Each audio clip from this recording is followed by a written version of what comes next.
as entrepreneurs, we are social beings, and we know to create any value in the world, we have to connect with others.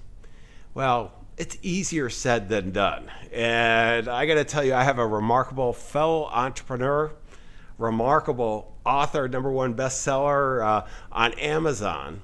Social Wealth is his book. We'll talk about it later. But I mean, he sold over 40,000 copies of this. He is the expert. 20 years of experience working with some of the top CEOs. And I got to tell you, being in Silicon Valley, I know some of them he's worked with, Steve Jobs, Mark Hurd. I mean, these are not necessarily the easiest ones and those connections. And one of the things, he's walking his talk. We're going to talk about how you can connect and so on. And he's done over 400 podcasts, radios, TV shows. I mean, he is very much the expert, and he's sought after. He's got a law degree. We won't hold that against him, but he also has a master's in communication from one of the #1 schools in media, branding, and influence. You do not want to miss this, because you're going to see the power of social capital. Stay tuned. Ordinary success? No way. You want amazing, remarkable, exceptional breakthroughs. Dig deep, think bold, drive hard, watch yourself soar beyond your dreams. AESNation.com. Jason, I am so excited to have you here. We've got a mutual friend in Jessica Rhodes, and Jessica suggested I should have you on. And when I looked at your book and everything you're doing, and then we've had a chance to talk before this, I was kind of blown away with that. I didn't know who you were until I got the introduction. And that's one of the big challenges we all have as entrepreneurs, which we'll talk about. But first of all, thank you for joining us. Hey, well, thanks for having me on the show and speaking to your fantastic tribe. Yeah, no, it is. We're creating a community, and this is a mastermind of really fellow entrepreneurs, Jason, and they're all having success, but we could be even more successful in serving each of our communities, our clients, our customers. But what I'd like to start out with, and it's kind of tradition here, is a little bit of the backstory, because I don't know how you were at 5 years old, but I know I wasn't the best at social capital,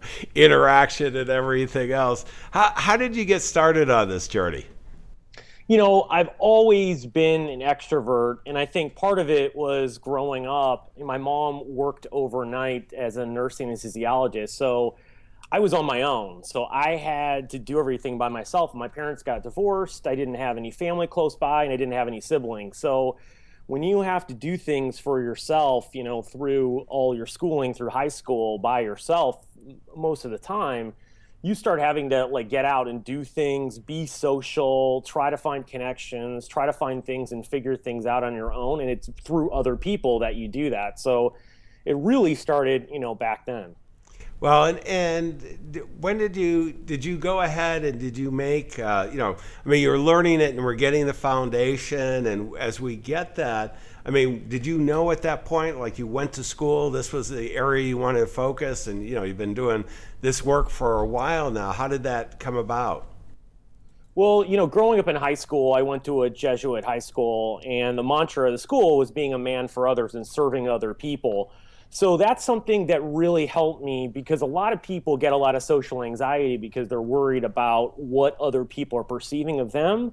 But when you're in the spirit of giving, helping, and inspiring other people, you just go out and talk to people and do things because that's what you do. And you don't have all this anxiety or worry or attachment to all these outcomes. You just go out to help people in everything that you do. And that really helped me, growing up and doing things through high school and college and elsewhere, because, I just focused on how can I be of service to other people. And that really helped me figure out how to make the connections with people, how to do different things, how to take more risks associated with building relationships and meeting people than I think normal people would do.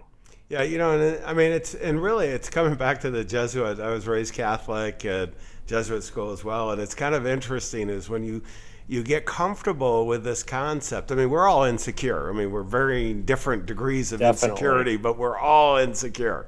You don't have to be an entrepreneur, just a person that comes with the package. Yes. But when you change it around. I don't care what religion, spiritual you are, but when you start thinking outside of yourself and you're going to be of service, and really as entrepreneurs, the only way we create value is being of service of someone else. Yes. All of a sudden, those dynamics change, and it's really powerful. And I think that's one of the missing elements so often as entrepreneurs. We sometimes think we have to be perfect in everything we do, and there's no way that we're going to be, and nobody believes you're going to be perfect. And once you make that change, as you said, to be authentic and who you are and to serve, boy, you could really take off. You can, because the reality is I've interviewed hundreds of successful entrepreneurs, and I asked them a question. The first time you do anything, how many times out of 10 times are you right? And they told me between 5 to 7 things that they do for the first time that they're wrong on, or they take a major misstep, whatever that might be. So I think in life, you've got to realize that life is about, taking the leap of faith for the experience, not for the landing, because eventually when you land, you're going to have to pivot, because most of the time you're not right. And you have to learn from that and figure out what to do. And the same thing is like building relationships and being social, right? I mean, you have to go out and try different things with people. And that's one of the things that I've always treated it as an experiment, right? If I try something, whether it works or not, it really doesn't matter. I'll learn something from it. And I may never meet that person again. So what does it matter anyways? And that's really helped me figure out a lot of things that I could do in a repeatable fashion to meet a lot more people and build deeper relationships with people throughout the course of my life. And it's been pivots. I've been learning stuff, incrementally over time, and that's kind of helped me. And I still do it today. I still try different stuff, do different things when I'm out, and I just see if things work or they don't work. And then I use the things that work more and less of the things that don't. No, and it's so funny. As entrepreneurs, we all do that. I mean, the market tells us it's a great feedback mechanism for business, but we don't think about it on the social side. And then once we start kind of testing things, and sometimes they work, sometimes they don't. And the single most powerful word in really communication, marketing is next. I mean, if it doesn't work, try something else. But one of the things we want to do, Jason, I want to leverage off your experience. And how do you go about? Let's just start with lessons learned, because you do a lot of speaking. You're out there, really communicating. Wrote a great book, and building these social, emotional, influential, communication skills. I mean, this is where people get a little uncomfortable. How do they do it on purpose? How do you become that expert? Kind of out there in this communication. Well, I think the first thing is you have to realize is all these skill sets are learned behaviors. Sure, you can have some innate ability, and growing up, if you're in a more social household, that does help you. But it doesn't matter whether you're an introvert or extrovert. When you get out in the real world past college, you're operating on your own and you're forging new ground. So the reality is everyone's on somewhat of an equal footing. And the difference is some people practice it and some people don't. And what happens with most people is they take this really personally. They go out and they meet someone, and if they don't have a great experience, well, then they think it's all about them and someone doesn't like them. They don't take in consideration, well, that person may be having a bad day, something may have happened to them. And so that's how we take these interactions with individuals that we meet. And it really creates problems, because then people don't want to go out and meet people. They feel bottled up. They start, falling back and leaning too hard on social media and doing things where they're not building the in-person skill sets that we need to have. Well, let's just talk about that a little bit, Jason, because when we say social capital, what so often our fellow entrepreneurs think is, Jason and John are going to talk about social media, and geez, I don't have 1 million followers on Facebook or 10,000 LinkedIn, close friends type thing. And, the key is that's, really social capital. I mean, there can be a part of it social media, but that's not what you're talking about here. Yeah, it's really the value of your connections, and then the indirect connections, the connections through the people that you know.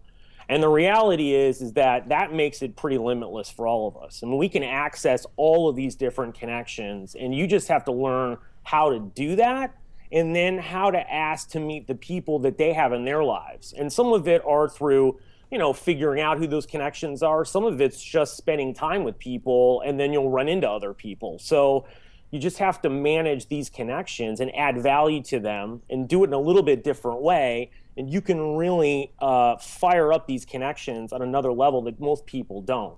I think that a lot of people also just have a lot of misnomers because other people have told them that it takes a long time to build a relationship. You can't access this, you can't do that. And the reality as an entrepreneur, you realize that anything's possible. You just haven't necessarily thought of it, or you don't know how. But if you keep that in mind, you can really build a lot of connections, meet a lot of different people, and have a lot of success in your life doing it. It's just you've got to have a plan, a strategy, and then model after success, and then just keep doing it on a consistent basis. Well, let's talk about that. Let's say that some of our fellow entrepreneurs want to meet. They want to connect with well-known influencers, potential strategic partners, because one of the things we know, Jason, if you're with the right person, I mean, I've Yes. by having these great strategic alliances, and I've got a number of them.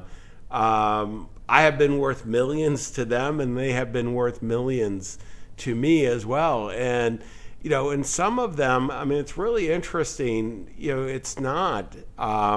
We weren't childhood friends. I mean, oftentimes we're able to start something very quickly. But, I'd like to get your thoughts on how do we, how do our fellow entrepreneurs go ahead and actually do this on purpose, connecting with someone? Because so often, they don't think they can. Right. I think, first of all, you've got to get in the right room. Because if you're not in the right room with the right people, then it doesn't really matter. And I think that's a huge piece of it. We don't really understand where to go and what to do. And one of the things I figured out a while ago is the power of groups. So groups help you because people show up to them. They're usually more inviting. You have a reason to be there. They'll introduce you to more people. It's easier to follow up because they'll come back to that group. And that's a real key concept here as busy people that we need to leverage. And on a local level, the best places to go typically are through charity events and through nonprofit, meaning museums, symphony, and opera, because that's where social influencers lie. That's where wealthy people are. That's where people who are making changes throughout the world are living and breathing when they go out and do things. And I mean, all you need to do is go look up the board of directors of charities or nonprofits in your area, and you'll see the influence that those people have and who are on there. Most people don't even know that they're in there. Well, that's a great opportunity to meet people through that. And so that's a local level. But then the other level is going to, high-level conferences, masterminds, other groups that have all these influencers in, because like-minded people go to these things consistently, and they go to many of the same things.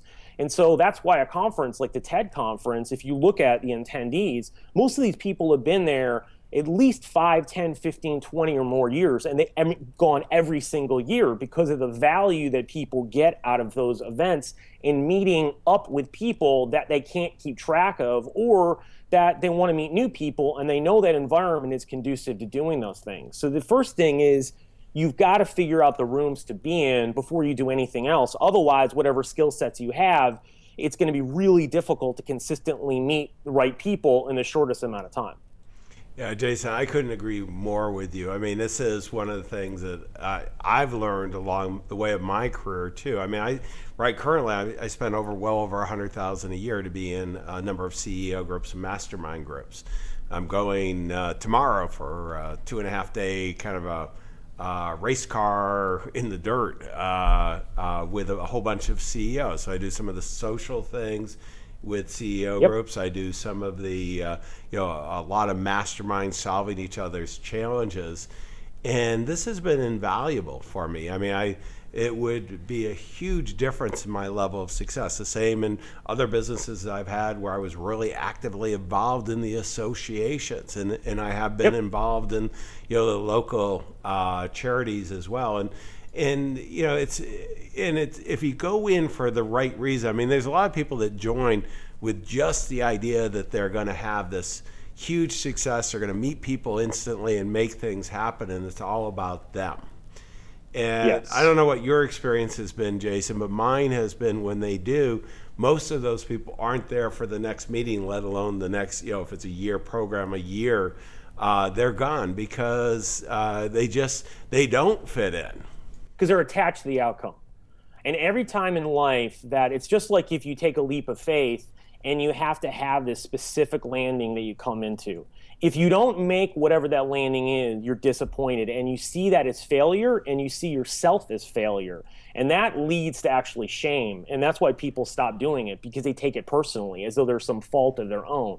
And that's the problem. And I think when you start being a service to other people, you don't worry about what the outcomes are, because you know that the key is relationships are going to define your success and fulfillment in life. And so the key is, and the first relationship is with yourself. And so that's the problem with people like that. When they get attached to the outcome, they're worried about external validation and comparison with other people. And that leads them to do things that are going to end up not being positive for them and pretty negative eventually, because people will look at them as takers or someone that are matchers, not people that are giving in the spirit of giving because they want to help and inspire other people. And that always falls apart. And people can see that because their authenticity meter starts to go way down. And most of our communication is nonverbal, so people can sense that. They can feel when things are off. We've all been at a point where you've met someone and you thought there's something wrong with that person, or we can tell that they're looking to get something from us, or we feel uneasy, or our emotions become high sensitivity.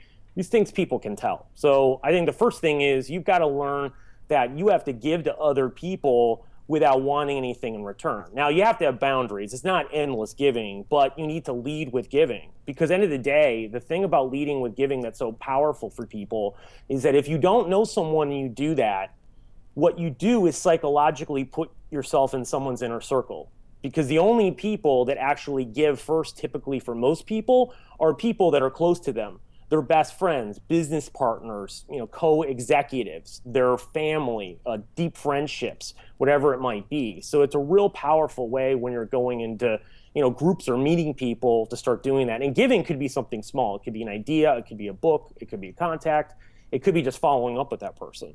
Well, and so often, I find some of the most valuable things, Jason, when in the masterminds I'm in, is just somebody giving me an introduction or a solution of what they've had.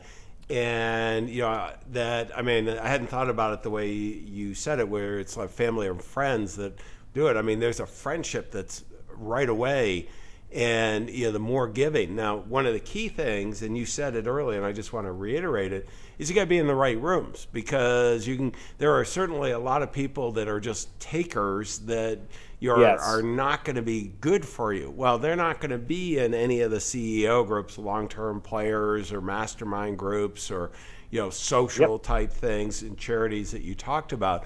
And this is where to really think about something at least for me, that's something I'm passionate about, that I know I can contribute, but that I'll learn, I'll get connections from, that I want to be involved in a long time. And boy, the social capital just takes off. It does. And the groups weed these people out. And so that's the great thing about it. That's why these groups are so powerful. And that's an important thing. So you don't necessarily have to worry about it as much, because they will eventually take care of themselves and leave. Because other people will ferret them out and will either ask them to leave, or they're going to have to modify their behavior to the group. And so that will work also in your favor. Well, and let's talk about another area of social capital where, one of the things that's so important as fellow entrepreneurs is to go ahead and really, influence other people. And a lot of times it's inspiring them to take the right actions, for themselves. But how can we get better as entrepreneurs and skilled at influencing people, Jason? Well, I think one of the key things is when you're trying to influence other people, you have to gravitate and move through different sort of coaching styles with them, and also build some fundamental relationship in the beginning. And that's the hard thing for most people, is they can't really jump around very quickly. They're not very agile, and they're always worried about what they're going to get out of their relationship and how to impress someone else, especially if it's someone influential that they actually want to influence. And so what I tell people is, if you understand the basic tenets of how to build a relationship, you can then create enough intrigue for someone to follow up with you. And it's really based on rapport. it's based on likability and trust. And when you can build enough of that in an engagement, and you can do that within 5 minutes or less, you can build enough intrigue for someone to want to follow up with you and prioritize you no matter what level that person is. And the key thing is, when you're talking about rapport, is you either can do it two ways, verbally or non-verbally. I won't go over non-verbal, but non-verbal, people like Amy Cuddy, professor at Harvard, talks about body language. Tony Robbins talks about NLP. And there's a lot of things you can do there. For most people, that's a difficult step initially because there's a lot you have to do, and it can take away really from building a relationship because you can be not present in the relationship because you're worried about how you can perfect that. But the second part of building rapport, which is finding common ground with someone quickly, right? And that's the key. We've all had situations where we've met people who we've all of a sudden felt that instant click, like we've known them 1,000 years. Well, the problem is that most people can't do that in a repeated fashion. And the key thing is they're not asking the right questions to find that connection. Because building rapport, the key is an emotional connection with someone and asking them questions that they care about the most, because then they're going to like you more because they have an opportunity to talk about what they like and what they want to talk about. So I love asking, two sets of questions. One, what's exciting that's going on in your life right now? Because then you find out what that person's actually got high on their list and you can talk about it. Or you can ask them a question, what are you passionate about? Like, what projects are you working on that you're passionate about in your life? Because either one is a deep emotional connection right there. And when you're thinking about relationship building, you have to think about it is emotions are driving the car and behavior and cognition are in the back seat. And that's what people keep forgetting. That's the key thing, emotional connection. And then at that point, the great thing is you built common ground because you're finding the common ground where that person cares about the most. So that's a huge anchor that you're putting in the ground with that person. And when it comes to likability, the quickest answer is listening. I mean, we just don't listen. We try to sell ourselves to other people instead of just actually being present and listen and not worrying about what's going to happen tomorrow, what's, for dinner, what you're doing next, what the person across the room is. If you're actually present with someone, you create a very strong bond because, again, very few people are present and listen. I mean, I found out from doing this hundreds of thousands of times, little that I had to say to other people, and they didn't even know me and started to like me a lot more. I remember when I started doing this in Dallas, I started going out and people would introduce me as like, Jason's this great guy, wonderful person. He's the mayor of Dallas. And I know that there were people, a lot of them that they knew maybe a couple things about me. Probably I met them 30 minutes or less, and I may have spoken 5 minutes, right around there, pretty minimum time. Mm-hmm. So I couldn't believe people would say that, but it's because of the power of actually listening and being present. And the third thing is trust. And the easiest way to trust is the components of it are reliability, sincerity, and competency, and then caring. And caring by far is the most important thing. If people know that you care about them, they'll do anything for you. And how do you care? You lead with giving. And that's really what you do. And we talked about that before. And if you just lead with giving, and giving could be giving your time, could be your smile, could be anything. It doesn't have to be something that's complex or difficult, right? And if you don't know how in the moment, just get someone's business card and send them a book that you love, right? Or a magazine article or something. I mean, you don't have to even spend a dime on it. But the key is to do that in the process, and you'll create enough intrigue, and your relationship will be off to the races. Yeah, no, I mean, it is amazing, Jason, how little you have to do to really connect with someone. I mean, yes. Sometimes I'm embarrassed it's so little. And I just want to go to, I mean, I do ask people when I would say I'm not an extrovert, I'm not an introvert, I'm kind of in between. And when I go, I wouldn't go to social events unless there was a real good reason to do that. It's something I care about. But yep. Asking somebody what they're, what's exciting in life. I ask, what are you passionate about? You're doing right now. Well, I mean, all of a sudden you just see the energy level go up. They share, and usually it's pretty interesting. I mean, people don't talk about they're passionate about doing something, collecting matchbook covers. I haven't had that one, but I mean, it's there's always something. It's like, and you can build that rapport really quickly, and ask questions about it, right? Because the easiest thing. That's the easiest follow-up questions to ask are what something like that, because people can go on and on and on about that, which is great. So you don't have to do much talking. So frankly, if you're an introvert, it's way easier for you because you don't have to think about what to say or how to try to impress someone or figuring out how to describe your background, because they'll do almost all the talking themselves. Well, So that's why this is so great. They're gonna think you're really smart, Jason, because Of course. because they're talking about their most Yes. favorite subject themselves. Exactly.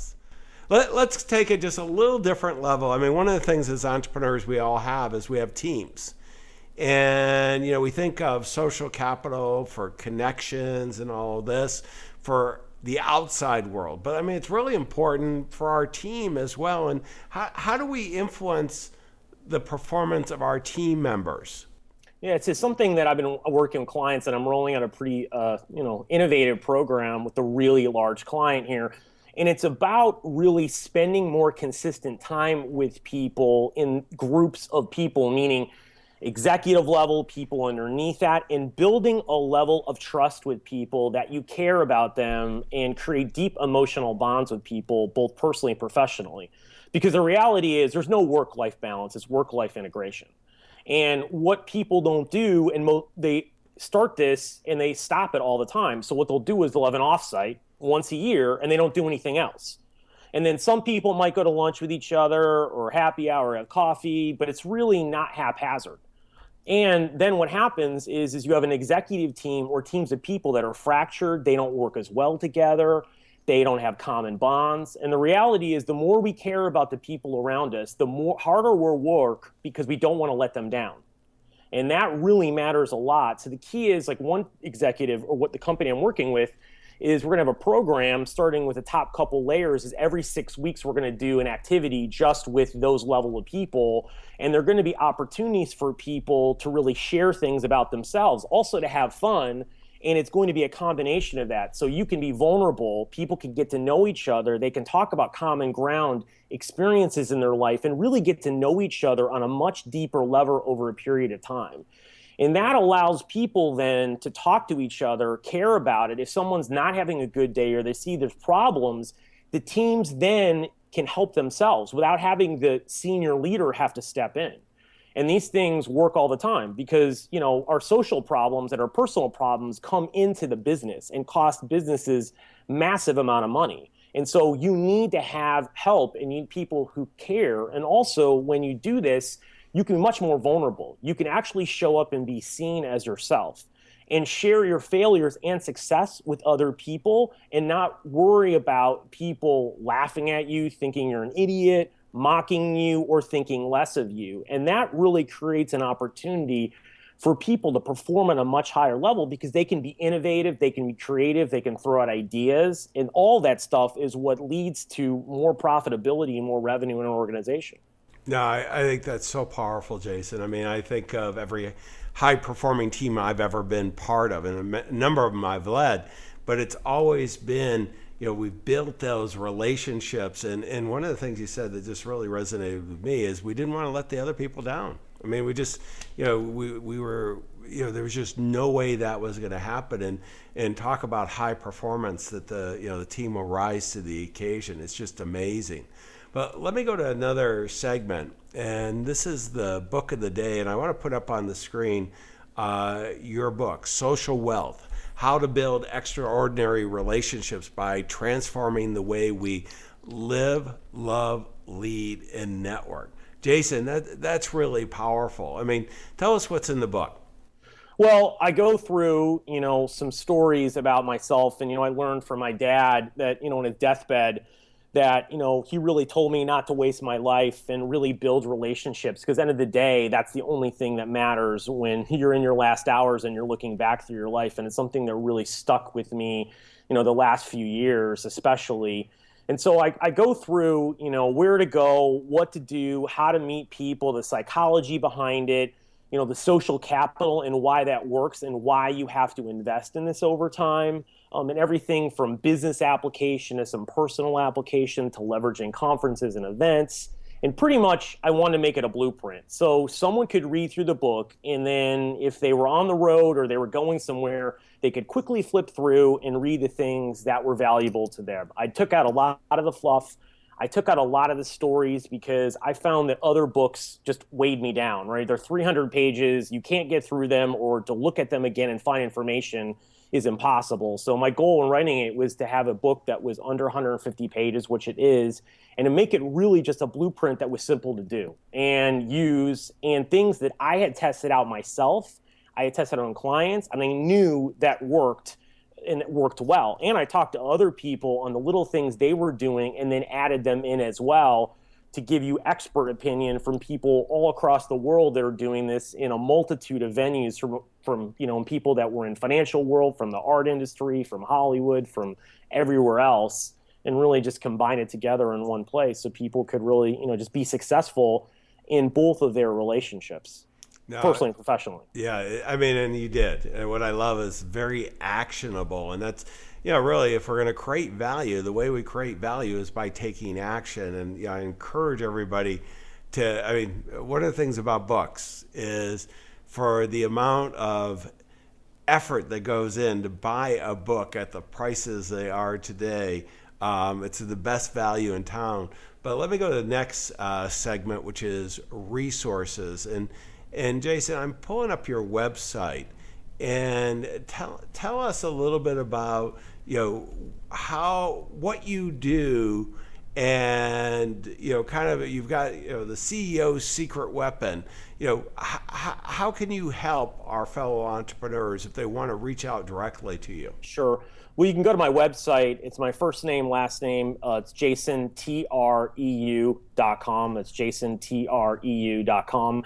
And really what I do is I work from individuals and groups and do some sales leadership training. And I operate from the principle of working from the inside out, that the number one relationship you have to have is with yourself, and then with the external world.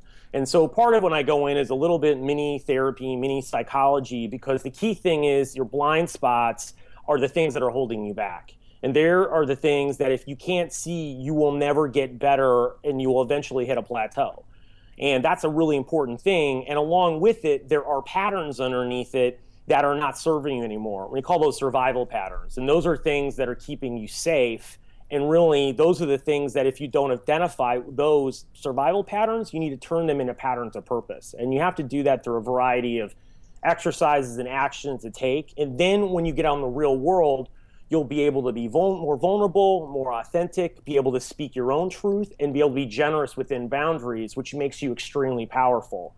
And I have a lot of clients, and they've had some major breakthroughs from doing this, and it's much different than other coaches do, because most business and executive coaches won't go do the inside out theory because it's a lot harder.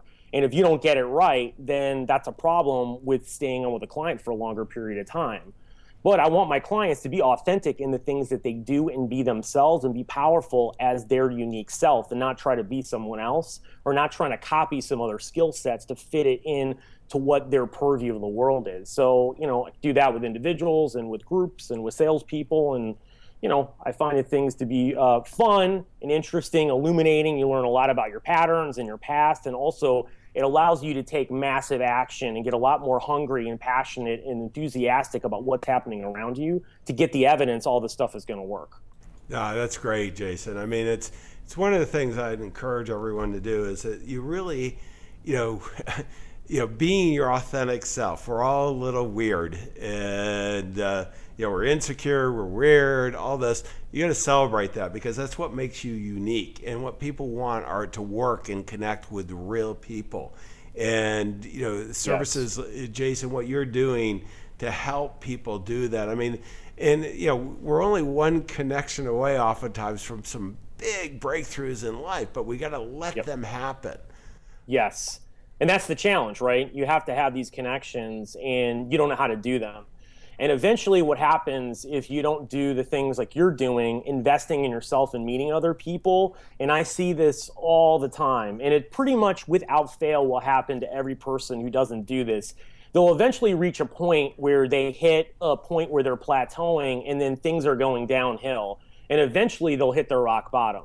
And you don't want to do that. You want to take proactive action now and be joining these groups and investing in yourself, because you don't have to have that precipitous fall. But the problem is most corporate executives and successful people, after they've done something successful, they don't know what to do next. And if they don't have that next thing in line and the next level set up, they go to negative behaviors, meaning they'll go out drinking more, they'll go do things like gambling, they'll go waste their time. There's other things, and then they create drama and problems in their life because they got to have something going on. And eventually what happens is they fall off the side of the cliff.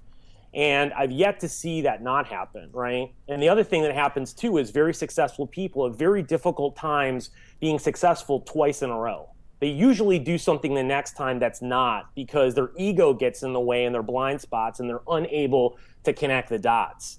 And these are things that if you do them will save you a lot of time, a lot of money, and a lot of heartache and a lot of problems, but people just don't gravitate towards this naturally, especially people that are in corporate America. I mean, entrepreneurs do it as well, but corporate America people are far worse. Yeah, I mean, this is why I love being part of groups, because they can kind of call you on the BS and everything else along the way. And you know, I have empirical research for everything you just said being true. You know, the failed businesses, failed relationships, and all that, because you know we do let our ego, and we're not part of a community, a group, and the right group to propel this. So let me do this, Jason. I want to thank you for being on AES Nation. You know, go to the website. I've got the website above, and really, you know, we've got the transcript, we've got the show notes, and so on. But let me go and cover kind of, you know, what I would call my key takeaways from what Jason shared. And I've got a bunch of notes here. I mean, number one, I want to be successful on purpose. And this is where I'm going to learn these social wealth skills, social capital, to really connect with people and do it consistently. And Jason had, a whole bunch of ideas, and I'd go through the transcript and actually highlight some of the conversation, the wording that he shared with us. And the second thing, I want to connect with movers and shakers, the influencers, the strategic partners. And you know, one of the problems with connecting with fellow entrepreneurs, particularly high-level ones, is they're typically in business. They're just running hard, but they do take time to get together in different CEO groups, involved socially, so on, you know, charities and that, things that they care about. Well, be very selective, be successful on purpose, find the right groups to hang out that you can give first and receive later. Also, and listen to what Jason was sharing on influencing other people. I mean, it's, you know, classic know, like, and trust, but you've really got to be able to share that you care about them. And one of the best ways to do that, to have empathy, is to listen and you connect. And then these lessons of really, you know, they work for the outside world, but they work even more powerfully for the inside, your team. They want to help you. They want to be successful. Show them who you really are. Jason, this has been great. I really appreciate all the help. I encourage everybody to go get your book, and you know, if it's applicable to them, to reach out, because it's a tremendous resource. You are, Jason. Wish you the best of success. Thanks for having me on the show. Exceptional, remarkable breakthroughs. AESNation.com.